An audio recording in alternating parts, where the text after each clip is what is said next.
de los reformadores y voy a iniciar a compartir pantalla. Bueno, pero hasta aquí no sé si haya algún comentario antes de continuar con la clase. Bien.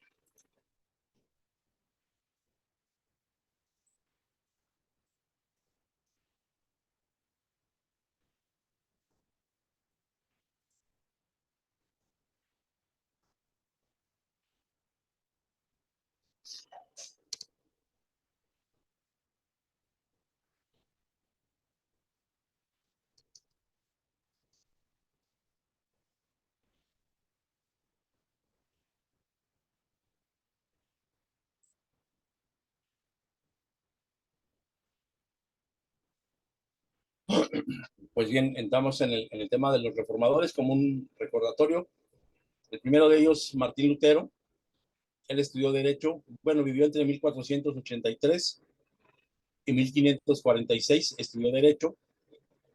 Luego entró en el monasterio de Erfurt, antes de convertirse en un profesor de teología en Wittenberg, que originalmente era la catedral, y pues hoy es la escuela o la facultad de teología, donde sale la mejor teología para todo el mundo, que es en Alemania. Recordemos nosotros esto, la teología más avanzada o la teología más pura la tienen los alemanes.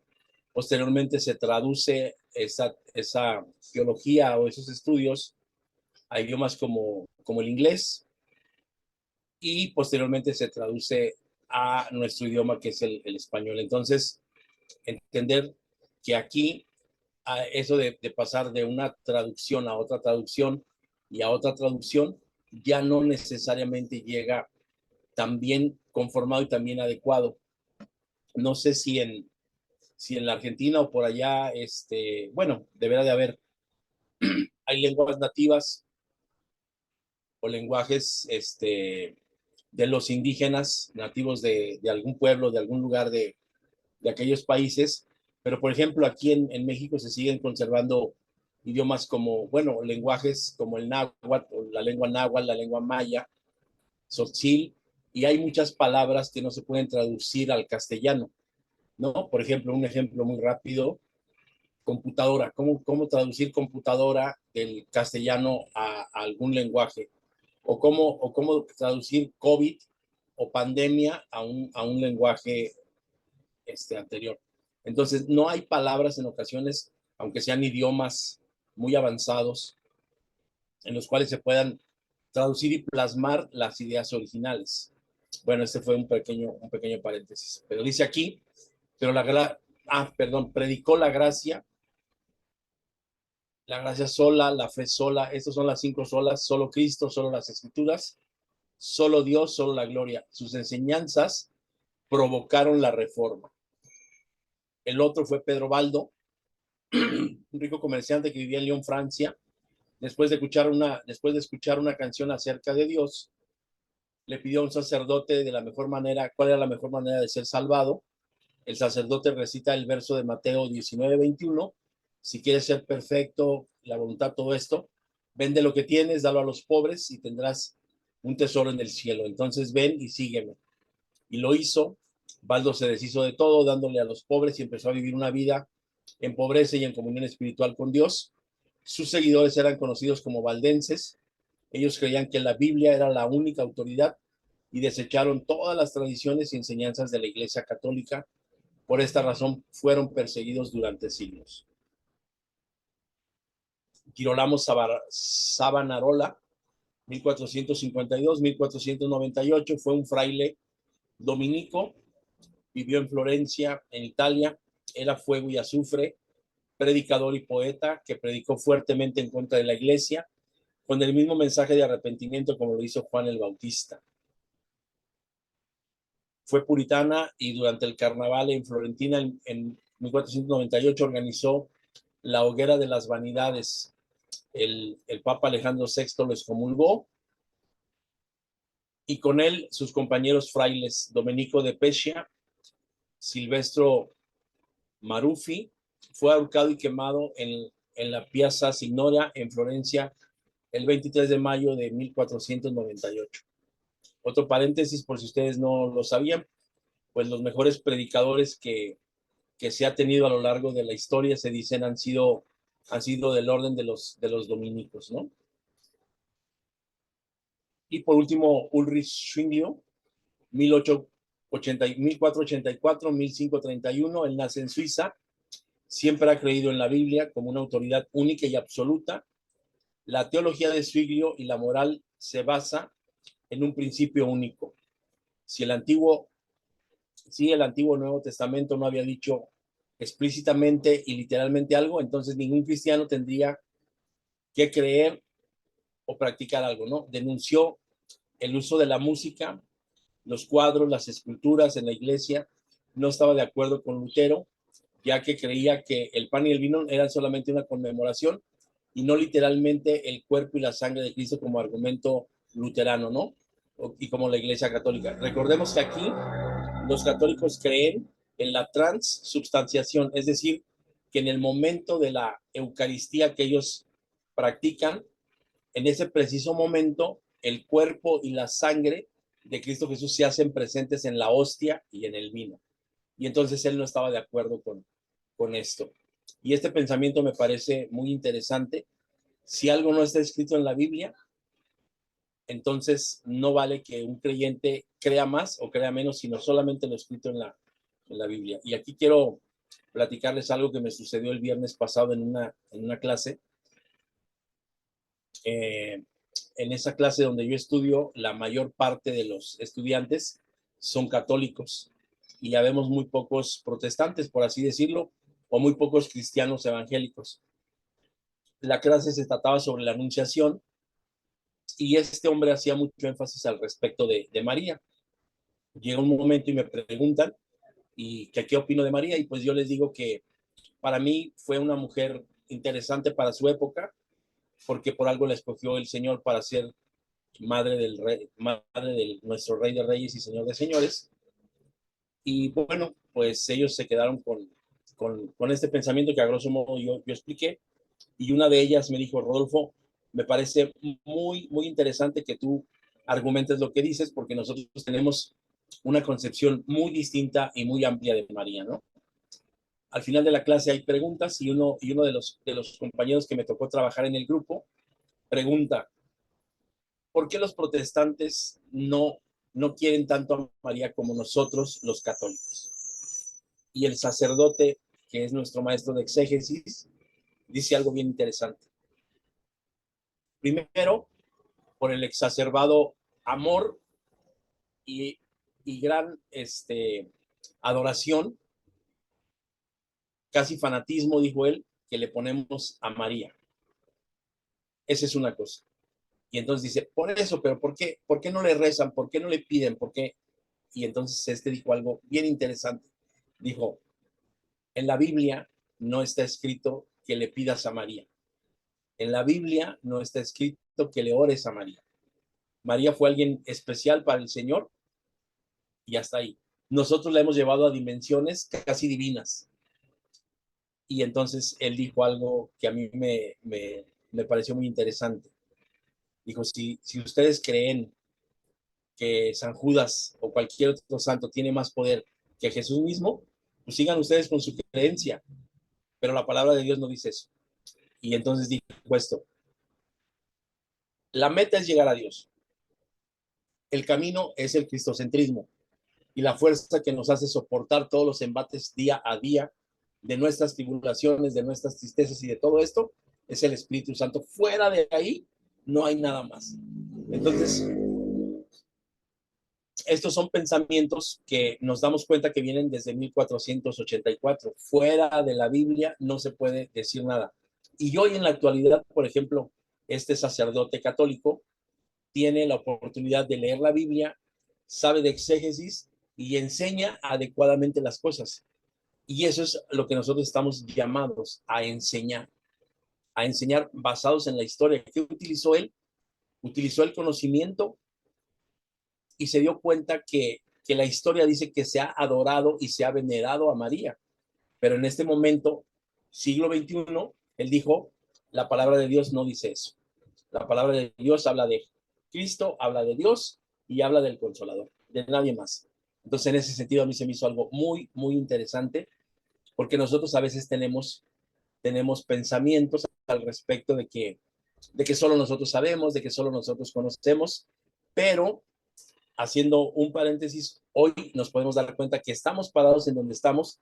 Hay cristianismo porque un católico quiso cambiar las cosas hacia el interior de la iglesia. Entonces, es así como se va conformando históricamente la organización a la cual nosotros pertenecemos. ¿En qué creemos nosotros? Y bueno, aquí lo que yo tengo es los 28 actuales puntos de fe que practica la Iglesia de Dios en México. Yo te quiero preguntar, bueno, y esto tiene que ver con Acción Cristiana, es esta parte central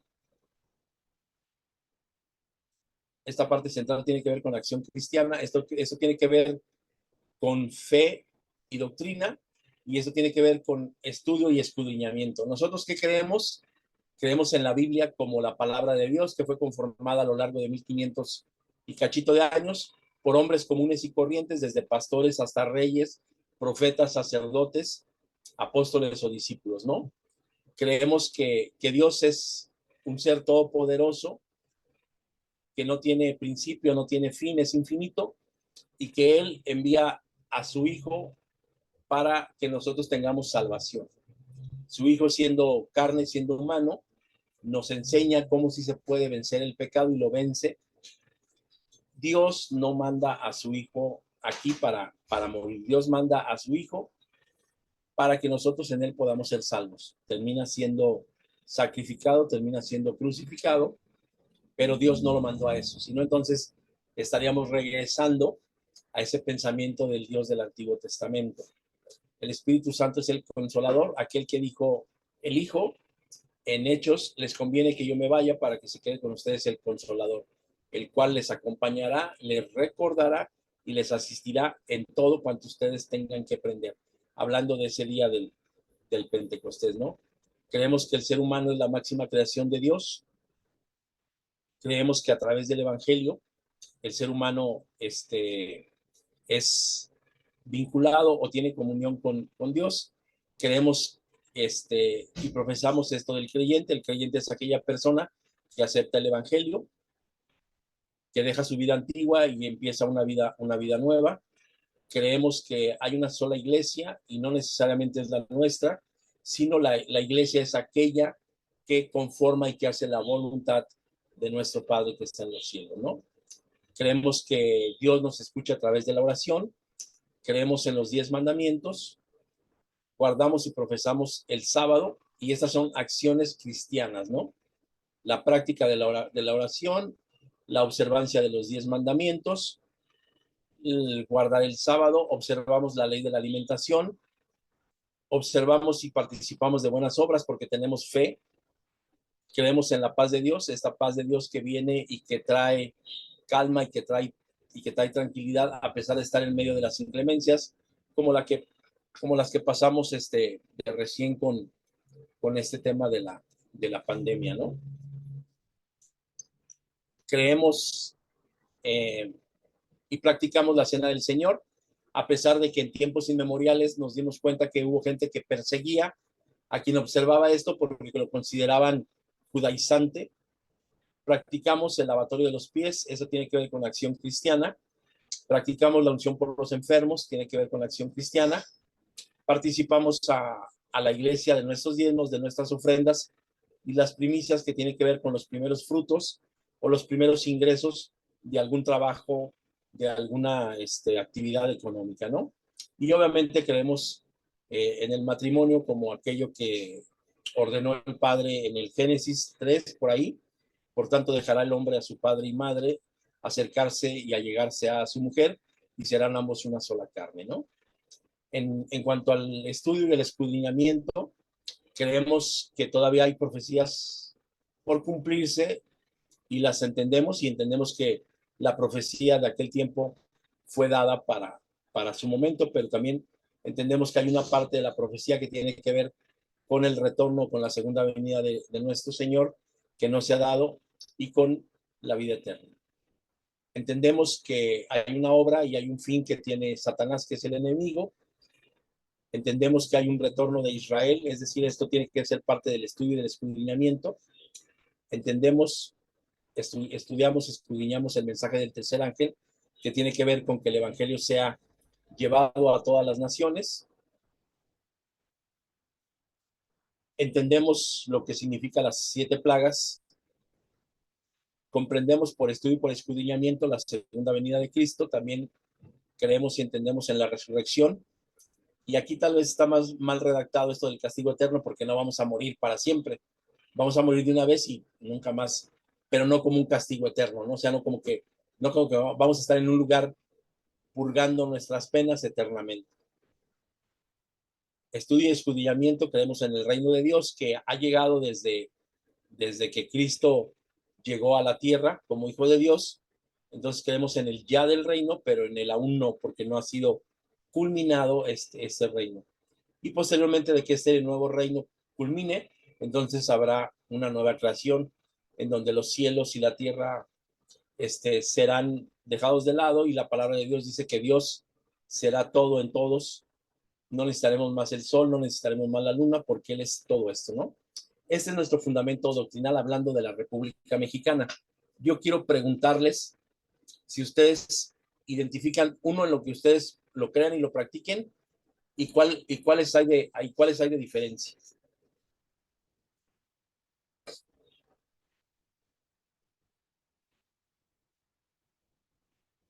O aunque sea, pónganmelo ahí en el chat. Pastor, permiso. Adelante. No sabría decirle porque no, hace mucho que no miro lo que es el tema de los puntos de fe acá de Argentina, ¿no? Pero me Ajá. llamó la atención el tema de diezmos, ofrendas y primicias. Yo acá no lo tengo así, o sea, nosotros no lo hacemos el tema de la primicia, ¿no? Diezmo y ofrendas sí, pero primicias no. Yo no, nosotros no. No estoy hablando por la iglesia, lo estoy hablando por nosotros. Ajá. En este sentido, bueno, esta es la declaración de fe de la iglesia, y, y vamos a suponer, nosotros nos damos cuenta que la fundación o el lugar de donde, primeramente gracias por tu participación, Marisa, no todos guardábamos y conformábamos la misma situación. A lo largo del tiempo hemos llegado hasta la creencia de estos puntos. Para 1980 yo recuerdo que eran, si no mal recuerdo, 48 puntos de fe. Después bajaron a algunos otros más, y no que se hayan ido quitando, sino que se han ido conjuntando en estos 28, ¿no? Las primicias, obviamente todo tiene sustento bíblico, y no necesariamente lo que se observa en tal o cual localidad tendría que observarse en tal o cual otra localidad, ¿no? Por ejemplo, yo les quiero comentar que hay costumbres y hay usos que se dan en México que no se dan en algún otro lugar. Y esos usos y costumbres, para un lado son permitidos y para el otro parecen ser herejías, ¿no? Y estamos hablando de la misma iglesia que profesa la misma fe, de la misma iglesia que profesa el amor a Dios, que profesa tener el Espíritu Santo de Dios, que guarda los mandamientos, que practica el sábado, que practica la cena, que participa del lavamiento de los pies, pero que se ha comprendido, por ejemplo, vamos a suponer esta parte de las primicias, se ha comprendido bien o mal en el grueso de la congregación, o en el grueso de alguna facción o de alguna familia dentro de la iglesia, ¿no? Y es así como nosotros hemos sido conformados. Tú bien decías hace un momento, hace mucho tiempo que no reviso esto, pero a final de cuentas, esto es lo que a nosotros nos da, es decir, un credo, no necesariamente esto, un credo es lo que a nosotros nos da identidad, ¿no? Si no creyéramos en la Biblia, ¿en qué creeríamos? No tendríamos un libro sagrado, o tal vez tendríamos el Corán, o tal vez tendríamos la Biblia adventista, o tal vez tendríamos la Biblia de los testigos de Jehová, pero nosotros tenemos la Biblia, esa Biblia que fue heredada de los padres de la iglesia. Adelante, Ana Doris. Sí, justo abrí los puntos de fe nuestro y lo único que no está sobre las primicias. Yo entendía que las primicias eran de las plantaciones, o sea, cuando plantabas algo, lo primero que cosechaba, eso traían al templo. Yo creo que por eso no está en nuestro credo, o sea, en nuestros puntos de fe acá en Argentina. Sí, Doris, gracias. Sí, tal vez así. Y lo que nosotros ahorita estamos checando es cómo siendo una misma iglesia, un mismo pensamiento, hay cosas que no practicamos en el mismo sentido. Más allá de por qué se pusieron aquí en México, no. Esto pareciera que nos hace distintos. Ahora, vamos a ver, desde cuándo hemos creído esto y hemos practicado? ¿De dónde vienen estas prácticas y estas creencias? Bueno, pues primeramente vamos a darle lectura así y tendríamos que recordar esto de ABC. A es Cartago, B es Alejandría y C es Antioquía. Y también recordar que Cartago es legalista, Alejandría es medio gnóstico y Antioquía es gracia y misericordia, ¿no? Esos son los elementos de juicio que los caracterizaban a, a estas personas. Aquí dice Karina, en la iglesia de Argentina nunca se hizo las primicias, al menos yo nunca escuché eso. Perfecto. No significa que, bueno, lo volvemos a repetir, no significa que acá estemos correctos por tener esta parte de las primicias, ¿no? Significa que nosotros lo practicamos, pero tenemos la plena conciencia de que, así como los valdenses decían, entendemos que si se puede o no se puede, esto no hace salvo a quien lo practica, sino que hace salvo la cristiandad. Es decir, hacer la voluntad de Cristo Jesús. La Biblia, que es nuestro primer punto de fe. En el año 90, cuando ya se terminó de conformar el canon del Antiguo y del Nuevo Testamento, en el concilio de Havnia originalmente, después en el 1517 en Alemania y también en 1863 en Michigan. ¿Y qué movimiento hace esto? Bueno, pues la Reforma y luego Conexión Cristiana. Conexión Cristiana, más adelante lo vamos a ver, es una asociación religiosa de los Estados Unidos y la Iglesia de Cristo es otra asociación religiosa en los Estados Unidos. ¿Quién fue el líder de este pensamiento? Pues originalmente Lutero y no sé si conozcan, pero se llamó Gilbert Cranmer, que es el personaje el cual unos años, digo, vamos a seguir viendo la historia, pero en 1884 se separa del adventismo después del gran fiasco y empieza a pregonar y a practicar lo que decía Lutero, solo la Biblia, solo Dios salva, solo por gracia somos salvos. Se separa del movimiento de adventismo y empezamos entonces a observar el sábado. Nos quitamos de este movimiento de adventismo que el Señor iba a venir en octubre de 1884 y entonces Él afirma que la Biblia es solamente nuestro libro. ¿Actualmente está vigente? Sí. Dios. En Nicea se habla de la unicidad o de la unidad de Dios. Y también hacia 1884, esto sucede en Nicea, es un concilio de la Iglesia Católica, pero también otra asociación que es la Esperanza de Israel, tiene que ver con que el punto de fe de Dios se crea y se le observe de la manera en la que lo hacemos actualmente. ¿Quiénes tienen que ver con este movimiento? Pues Atanasio, de los padres de la iglesia, y Cranmer. ¿Actualmente está vigente? Sí. El Hijo de Dios. Recuerdan que hasta antes del 325 el problema con los gnósticos y con los cristianismos de que unos decían, no, Jesús es totalmente divino. No, Jesús es mitad divino y mitad carne. No, él no puede ser el Hijo de Dios porque es imposible que un Hijo de Dios viva en medio de este mundo tan vil y tan pecador. Para el 325 esto se confirma en Nicea, 1868-1986, en Michigan, y esto es de tendencia legalista y de tendencia gnóstica.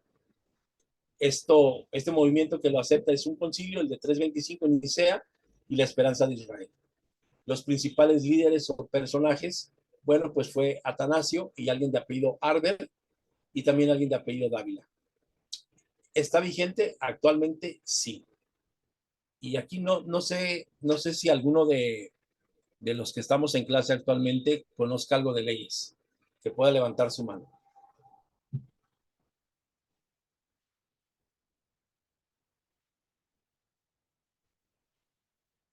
Bueno, hay una máxima del derecho que tiene que ver con la vigencia y con la positividad de la norma o de la ley. Y esta máxima dice, no todo lo que está vigente es positivo y no todo lo que es positivo está vigente. Es decir, hay cosas que nosotros practicamos que no se han elevado al rango de entrar en nuestro credo. Y recordemos nosotros que muchas de las prácticas que nosotros hacemos mucho del credo que nosotros practicamos se hacen porque se llevan a cabo dentro de la iglesia. La forma de vivir la liturgia a la iglesia es lo que le da la conformación al credo. Desafortunadamente, ese ha sido la tendencia a lo largo de los siglos, ¿no? El Espíritu Santo, este tema que decía, Dios no es el Hijo, Dios no es el Espíritu, pero sí es el Hijo, pero también es el Espíritu. Sin embargo, el Espíritu no es el Hijo ni es Dios, pero es todos estos. Es decir, este pensamiento de Dios es uno, pero a la vez es tres, que hoy todavía no se puede terminar de comprender. Tenía que ver con Marción, que fue el que pensó por primera vez en esta manera trinitaria, de que Dios era trinitario, y para el 325 se define, y entonces se piensa en el Espíritu Santo como la tercera persona de la Trinidad. Estamos hablando de la tradición católica. Entonces, esta tradición católica viene y se conforma en el 1531 en Navarra, y después en 1833 en Nueva York. Es de corte gnóstica, pero también es de corte de la gracia, ¿no? Es desde la visión de Antioquía, porque a final de cuentas el Espíritu Santo es el consolador, y no se le concede como en el tiempo de Marción y de Arrio, como la tercera persona de la Trinidad, perdón, como la tercera persona de la Trinidad.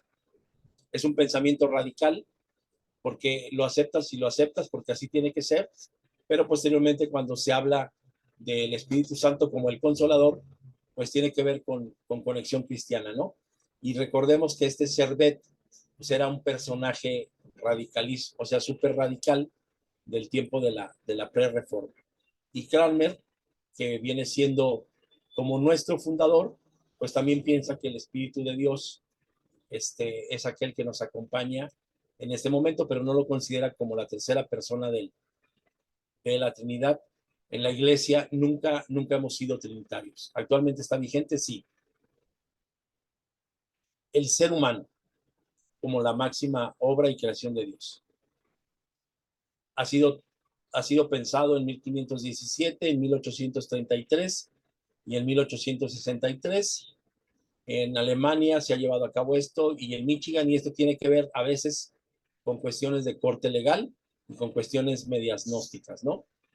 El ser humano como digno del amor de Dios, bueno, pues en la Reforma, hablando de Lutero, cuando dice el hombre no tiene que pagar, no tiene que hacer indulgencias, no tiene que hacer buenas obras, no tiene que someterse tampoco al martirio, porque el hombre es la creación de Dios. Entonces, Conexión Cristiana y Cranmer también tienen que ver con esto. Actualmente esto está vigente, sí. El Evangelio, hacia 1517, hacia 1988, los principales lugares donde sucedió esto, pues es en Alemania con la Reforma, y después en Nueva York y en Michigan con Conexión Cristiana. Y esto es total y absolutamente de corte antioquiano, es decir, tiene que ver con la gracia y con la misericordia. El evangelio es eso, el evangelio es gracia, es misericordia, es la instauración de un nuevo reino, del reino de Dios en medio de este mundo que tiene pues, sus bemoles, sus crueldades, sus diferencias, y bueno, ahí está la oración de Cristo Jesús que dice, Padre, te pido por ellos que no son del mundo, pero están en el mundo. No te pido que los quites del mundo, sino simple y sencillamente que los apartes del mal. Por eso es importante también la comunión con nuestro Redentor.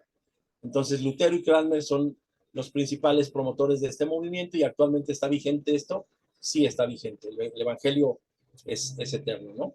El creyente y el bautismo, pues bueno, desde el año 20 después de Cristo hacia el 1525 y después hacia 1883 con alguien que tiene que ver con apellido Montser. Recordemos que este Montser fue un personaje muy radical de la Reforma.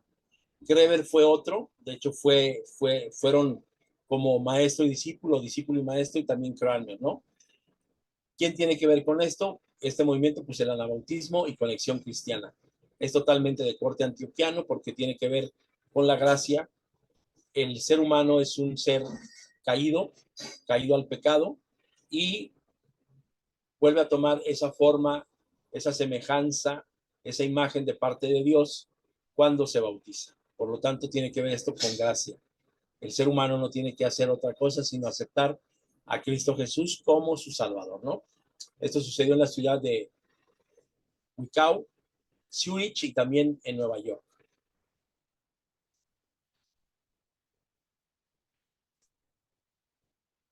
Avanzamos.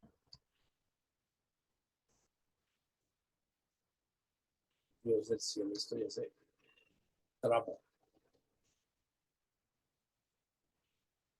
Voy a dejar de compartir y voy a volver a...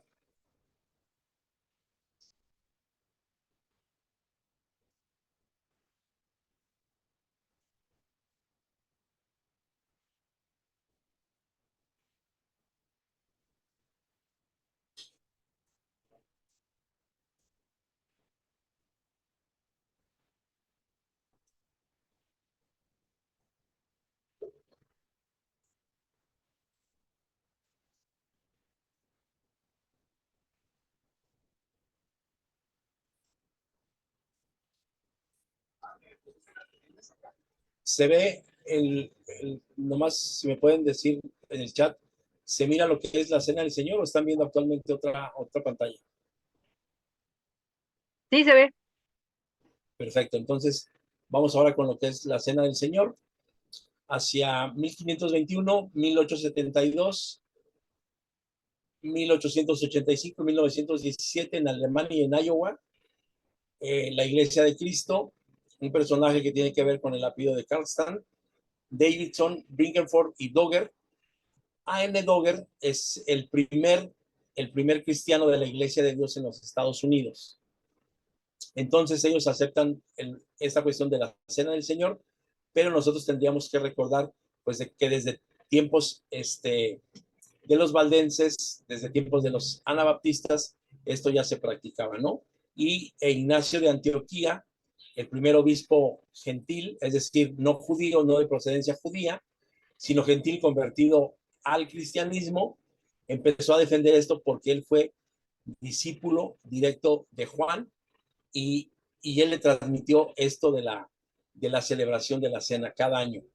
Posteriormente, mucha gente, bueno, no mucha gente, la Iglesia Católica lo tomó como a veces cada semana, como a veces cada mes, y actualmente desconozco, pero me parece que lo practican cada vez antes de iniciar una misa, ¿no? Entonces, este movimiento se dio lugar en Alemania y en Iowa y tiene que ver principalmente con la Iglesia de Cristo. El lavamiento de los pies hacia 1933 y 1947 en Salem, West Virginia, que tiene que ver total y absolutamente con nuestra conformación, porque les recuerdo, A.N. Duggar es de los fundadores después de Gilbert Cranmer de, la, de, la, de nuestra iglesia, de lo que hoy somos nosotros. Y esto tiene que ver con la tipología, es decir, con el pensamiento alejandrino. Tiene que ver muchísimo con gnosticismo. La unción por los enfermos. Esto se empieza a tomar más forma en 1933. El lugar en donde se da esto es principalmente en Salem, West Virginia. Es totalmente de corte legal. Lo promueve el metodismo y Conexión Cristiana. Y también, bueno, pues aquí los principales promotores de esto son Cranmer y Duggar. Actualmente está vigente, sí. Diezmos, ofrendas y primicias, 1891 y 1933, desde West Salem, Virginia. Esto tiene que ver con algo gnosticismo, con el pensamiento alejandrino. Lo promueve Esperanza de Israel y tiene que ver con Andrew N. Duggar. ¿Por qué este pensamiento? ¿Alguien me podría decir, o sea, este pensamiento medio gnóstico, medio místico, medio mágico, ¿por qué tiene que ver con esto de las ofrendas, las primicias y los diezmos? ¿Alguien me puede regalar un comentario? Pienso yo que puede ser por lo que Jesús había dicho, dad a César lo que es del César y a Dios lo que es de Dios. Pienso que puede venir por ese lado. Perfecto, Alan. Muchas gracias. Esto le pertenece a Dios, así como dice Alan, y al César no le pertenece. Entonces, tú pagas tus impuestos, pero también lleva a la iglesia lo que le pertenece a Dios. Pero este pensamiento es medio gnóstico, medio especialito, porque ¿qué pasa si nosotros somos medios legalistas y dejamos de llevar nuestros diezmos y nuestras ofrendas? Podemos llegar a creer que no hay bendición. Y entonces entendemos que el hecho de diezmar y de ofrendar, por el solo hecho de hacerlo por sí mismo, sin pensar en lo que significa, o sea, sin tenerle amor a Dios, podemos llegar a pensar que por el solo hecho de darlos, vamos a tener una bendición en este sentido. Por eso es que este punto de fe, cuando se discute desde el punto de vista de la tipología alejandrina. A Dios le corresponde, no le corresponde a nadie más, pero si no lo das, tal vez puedes tener una no bendición, ¿no? Por eso es que se puede llegar a pensar de esta manera. El matrimonio, 1949, en Stanberry, Missouri. Es de tipología, es de pensamiento gnóstico. Alguien que se llama La Conferencia, que tiene que ver con los establecidos en Estados Unidos, y los principales promotores de esto son Marx y Duggar.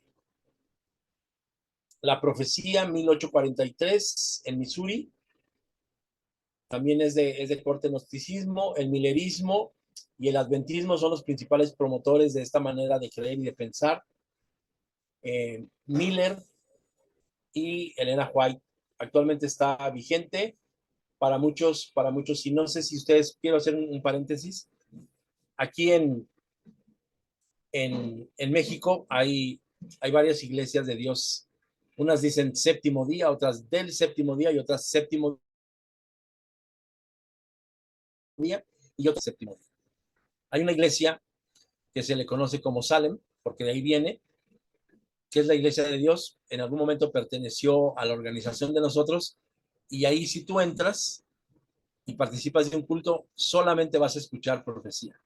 Vas a entrar y vas a ver que al frente hay un óleo o una pintura o un cartoncillo con una bestia, con alas, con una bestia con cuernos, con un león alado, y estás escuchando siempre textos apocalípticos de Daniel o textos apocalípticos del Apocalipsis, ¿no? Entonces, hay facciones de la Iglesia de Dios que durante este tiempo le han dado mucho énfasis a la profecía, y está basada más la creencia y el dogma de aquellas iglesias en la profecía que en el amor, o en la profecía que en la práctica del evangelio, o en la profecía que en la práctica de las buenas obras, ¿no? Son como muy devotos de escuchar profecía y de dominarla. Continuamos con la obra y fin de Satanás. Y entonces aquí nos damos cuenta que hacia 1851 y 1933 sale en West Virginia, de corte legal y de corte gnóstico. Es una era por venir, y también el adventismo tiene que ver en esto. Joseph Marsh y Andrew W. Nugger tienen que ver con esto.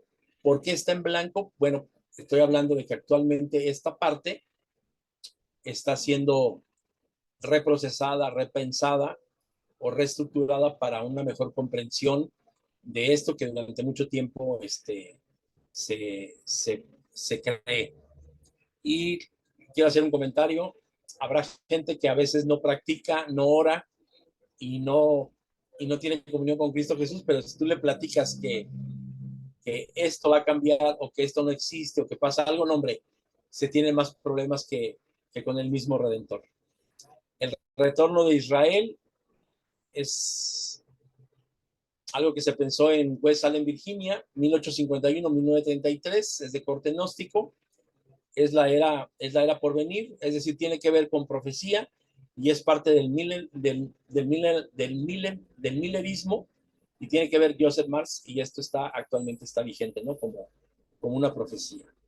Una vez que que todos los judíos o israelíes o israelitas hayan vuelto a su nación, pues entonces van a suceder cosas interesantes en la creencia o la tradición que tenemos.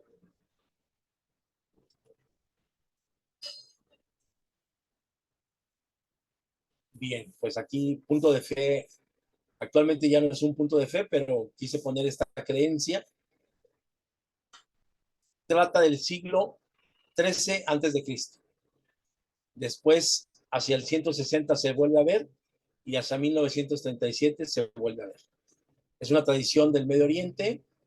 En Asiria se hace esto, y para mi gran sorpresa, en México, en la Iglesia de México, a veces sigue muy, muy vigente esta parte. Es de corte total y absolutamente legalista. Actualmente es un movimiento que tiene que ver con la Iglesia de Dios, y quien lo propuso y lo propagó en su tiempo fue Tertuliano, y esto está vigente solamente en algunos países, no está vigente en el orbe, ¿no? La celebración la no Navidad o la no celebración de la Navidad es algo que tiene que ver desde el siglo XVI con los radicales. 1907, esto nace en Suiza, también en Inglaterra se empieza a pensar así. Se cree que es de corte total y absolutamente legalista.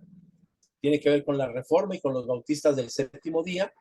Y Ulrich Zwinglio es quien tiene que ver con este pensamiento, por eso es en Suiza y en Inglaterra donde se da. Actualmente está vigente, pues si las iglesias de Dios así sean de corte profético, de corte liberal, de corte ortodoxo, la iglesia de Dios israelita, ninguno de nosotros celebramos la Navidad, ¿no? Las fiestas judías, no sé si en Argentina se celebraron en algún tiempo, pero tiene que ver con las fiestas de las cabañas, tiene que ver con algunas celebraciones judías. Hacia 1937 y 1941, en la Ciudad de México, total y absolutamente legalistas.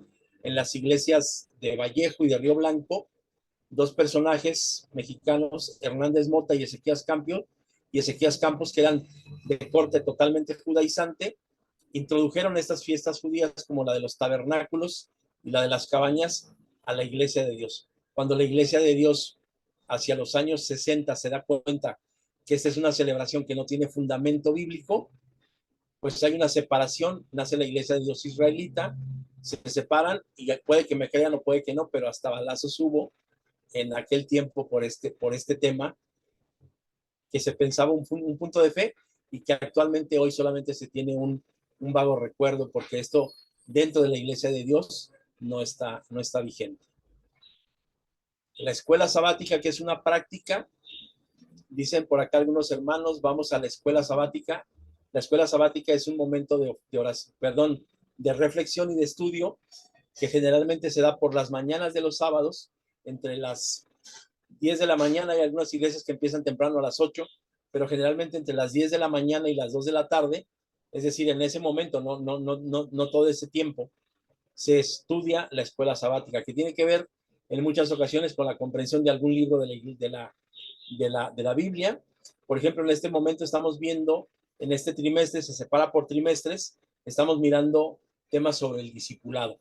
Es decir, ¿quién de nosotros es Pablo? Es decir, el que discipula, y quién de nosotros es Timoteo, el que tiene que ser discipulado. Si a alguien le toca ser Pablo, pues entonces le asignamos un Timoteo para que sea su discípulo y lo empiece a potenciar. Entonces, esto es la escuela sabática, un momento de estudio. Nace en 1780 y hasta 1852 se vuelve a reforzar esto, y esto sucede en dos ciudades de Estados Unidos, Gloucester y en Nueva York.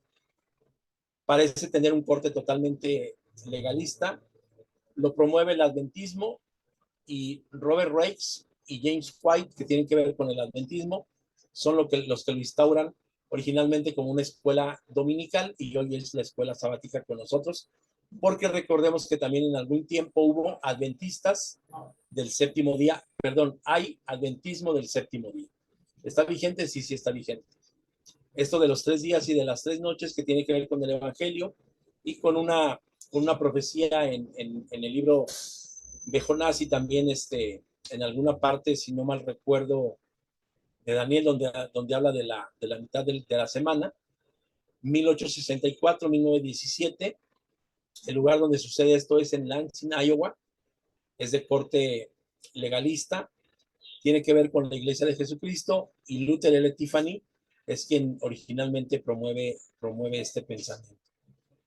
La ordenación de ministros y la imposición de manos, esta es una tradición que tiene que ver con ordenar a alguien ministro. Ustedes lo han mirado, lo han visto hace poco.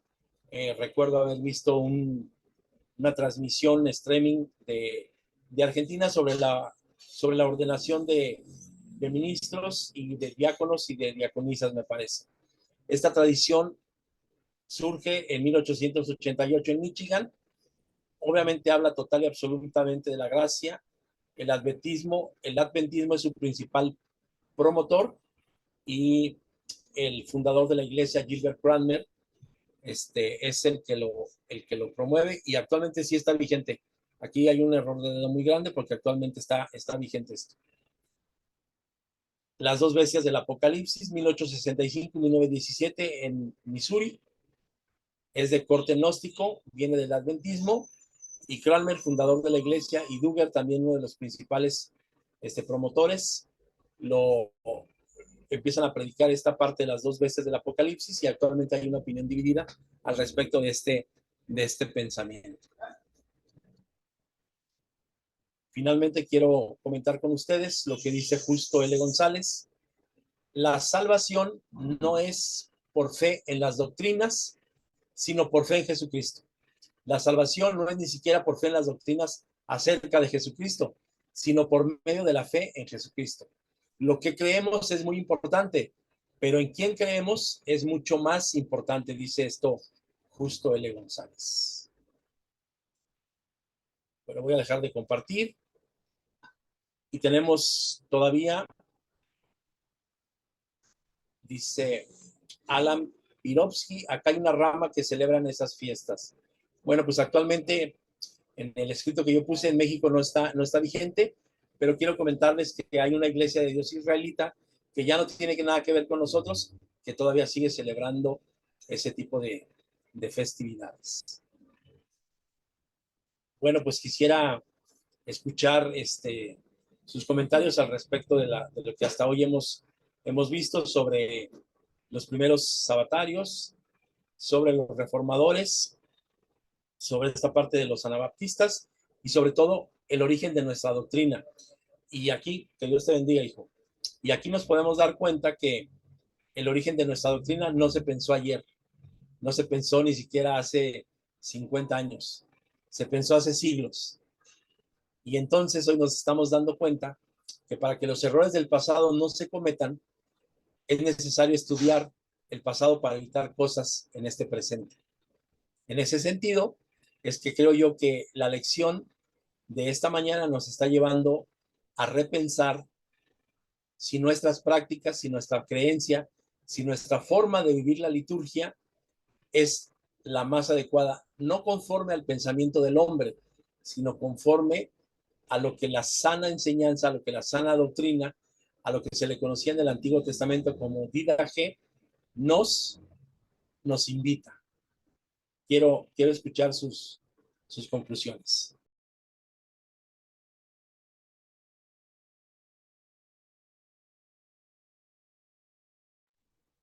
Igual y lo pueden poner en el chat, no hay ningún problema.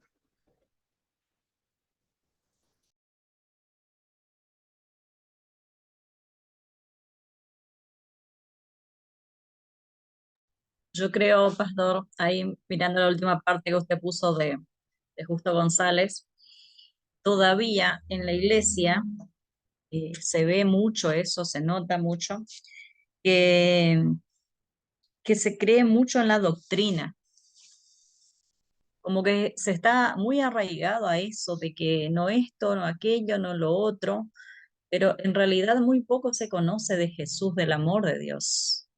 Yo eso lo siento, lo veo y como que si haces esto, todo medio por ley es suficiente. Y, y vemos que no es así, no va a eso, ¿no es cierto? Que nosotros la doctrina lo cumplimos como digamos, una guía nomás, pero no es algo que, por ejemplo, que va a traer la salvación. Y se ve mucho eso, que se hace mucho por doctrina nomás. Entonces, como que es difícil, por ejemplo, que una persona salga a predicar, que salga de hablar del amor de Cristo, ¿no es cierto?, cuando está arraigado a eso, cuando está arraigado a creer solamente en la doctrina, porque mi iglesia cumple esto, porque mi iglesia hace eso, porque mi iglesia, o sea, no se está hablando del amor de Dios, que es lo que realmente, lo que nos salva, ¿no? La fe en Jesucristo. Sí, así es. Digo, hoy nos podemos dar cuenta por este estudio muy pequeño de lo que es la historia, que nuestra tradición ha pesado más que nuestra comprensión de las escrituras.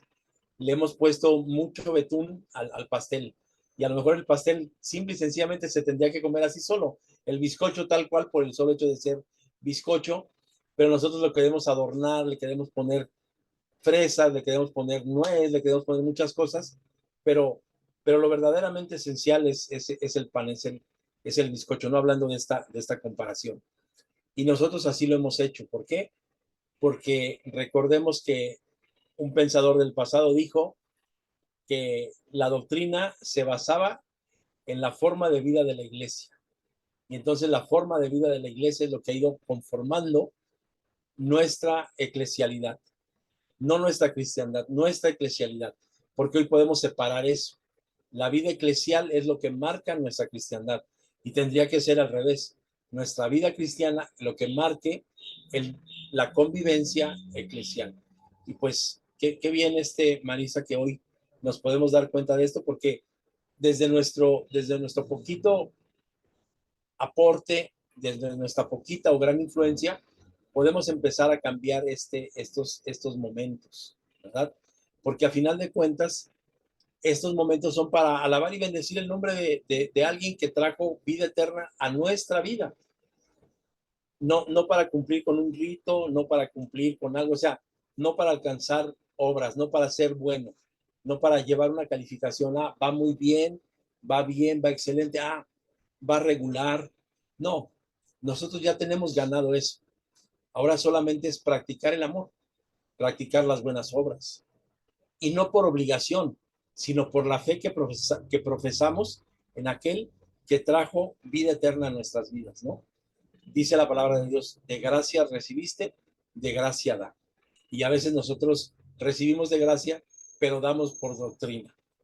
No sé si les había comentado yo a ustedes, pero generalmente cuando compartimos el Evangelio en México, empezamos a hablar de nuestras características que nos diferencian como cristianos.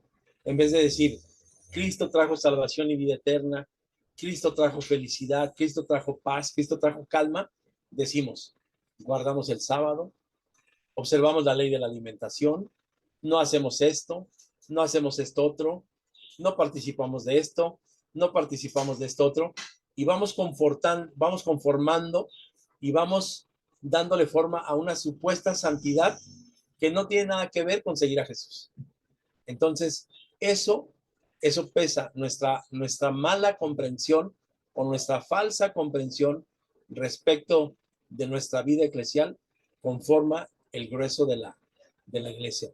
Históricamente le ha generado muchos daños a la iglesia, tanto que por eso la iglesia dejó de ser lo que era, una iglesia que estaba esparcida por todo Asia, por todo Turquía, por todo Asiria, por todo Antioquía, por todo Pisidia, por todo el mundo helenístico, pero que un día el imperio dijo, no, yo voy a tomarla para empezar a hacer poder de esto, y empezó a imponer cosas y separó a los judíos, ¿no? Y empezó a generarse un odio muy fuerte y muy grande en contra del judaísmo. Después los sacan de la historia, los quitan del movimiento, la iglesia no quiere saber nada de esto, pero son nuestras bases, a lo que voy es a eso, son nuestras bases y las hemos dejado olvidadas. Las hemos dejado olvidadas, las hemos dejado de ladito, y entonces hemos empezado a conformar, hemos empezado a tropicalizar nuestra idea de doctrina, nuestra idea de enseñanza, nuestra idea de vivir el evangelio. Entonces, hoy que nos damos cuenta que así ha sido, pues tendríamos que hacer algo para que esto cambie en la comunidad en donde estamos. Porque hoy sabemos de dónde venimos. Si ustedes leyeron, perdón, si ustedes miraron el video de Justo L. González, decía que la historia es como un viaje. Tú, para ir a un viaje, vamos a suponer que yo quiero ir a la Argentina y yo pienso ir a Argentina. Yo quiero volar a Panamá, luego a Sao Paulo, luego a Asunción y luego a Buenos Aires. Y a lo mejor es una forma de llegar, pero hay alguien que ha volado desde México hasta Argentina y dice, ¿sabes qué? No te preocupes, hay vuelos directos. Para que no tengas que hacer todo ese trajín, hay vuelos directos y vas a llegar en menos tiempo.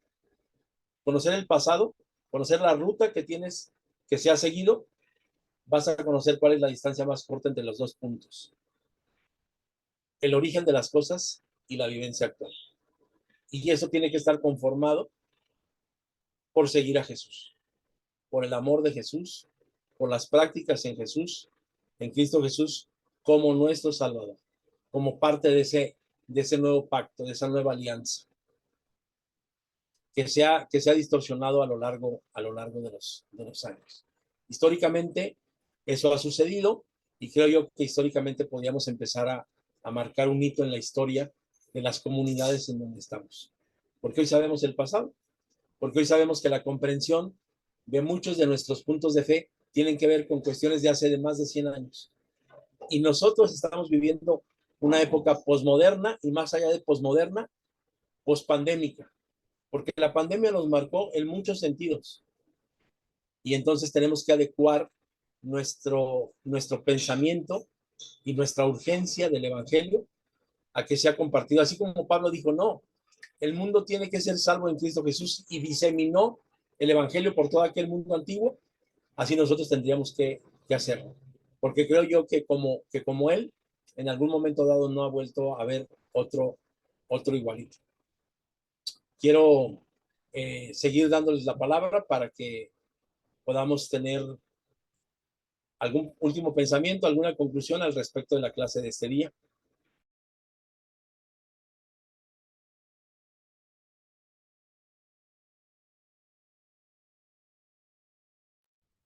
Pregunto, se me dice la pregunta, ¿cuál fue el motivo de que los valdenses o los luteranos dejaran de guardar el día sábado? Porque hoy en día lo guardan el día domingo. Recordemos que para aquel tiempo ellos observaban el día domingo como si fuera el sábado. Sí, sí, no sé si alcanzamos a recordar esta parte. Ellos observaban el domingo entendiendo que era un sábado.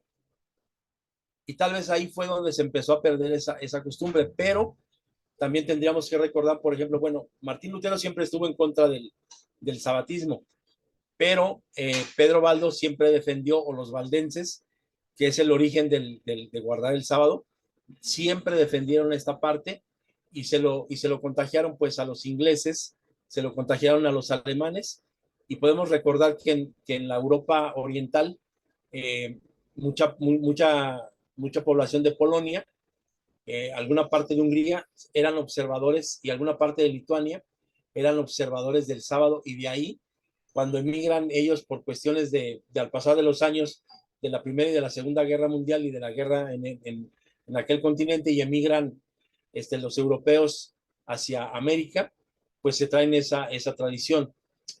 Actualmente yo no tengo algún dato al respecto de los valdenses, pero sí comprendo que en aquel tiempo la gente que observaba el domingo lo observaba como si fuera un sábado. Obviamente ahí ya hay una tergiversación de lo que es el sábado, porque a final de cuentas el sábado es el séptimo día, no el primer día de la semana. O sea, y estaría bien complejo trasladar lo que es un día a otro, ¿no? Y llevarlo. Quiero preguntarte, Alan, si contribuye en algo a la pregunta que tú hiciste. Sí, sí, sí, muchas gracias. Estaba con esa duda. Muchas gracias. Qué bien, gracias a ti por participar. Bueno, pues nos quedan escasos 13 minutos. Quiero comentarles que la clase del día de ayer, pues por motivos de fuerza mayor no se realizó, pero hoy en la tarde la vamos a grabar para subirla y que ustedes puedan tenerla. ¿Alguien tiene el calendario de clases y saber si de las fechas que vamos a tener un receso vacacional, que me lo puede informar? El viernes estaríamos terminando la primer tanda y acá en la Argentina arrancarían las vacaciones. Este viernes, es decir, mañana. Sí, sí, sí, mañana. Ok, y regresaríamos para la primera semana de agosto, ¿cierto? Nosotros tenemos 2 semanas de vacaciones, así que creería que sí. Ah, perfecto. O sea, es poquitito antes bueno, en la última semana de julio y la primera de agosto todavía nos quedarían clases. Perfecto, pues si no hay algún otro comentario adicional, vamos a despedirnos en oración. Y bueno, pues los invito a que podamos seguir insistiendo en el estudio, en el escudriñamiento, porque a final de cuentas esto trae cambios en nuestra vida, en la vida eclesial, en la vida de nuestra comunión con Dios, pero también en la vida de la comunión con la iglesia. Vamos a orar para despedirnos. Gracias, Padre, por estos momentos en los cuales tú nos has permitido estudiar, Señor. Gracias porque tú permites que nuestros hermanos en el sur del continente podamos tener esta lección y llevar juntos esta clase. Permite que lo aprendido en clase, Señor, sea de bendición para nuestras vidas, para nuestras comunidades, para nuestras familias, Señor. Te pido que tú les regales un día de bendición, que no les falte nada, Señor. Sigue bendiciendo sus hogares y también, Señor, aumenta su fe y permite que la sabiduría que viene de lo alto y la unción del Espíritu Santo sea derramado sobre cada uno de ellos. En el precioso nombre del Hijo de tu amor, Cristo Jesús, a quien daremos honra y gloria por una eternidad. En su santo nombre. Amén.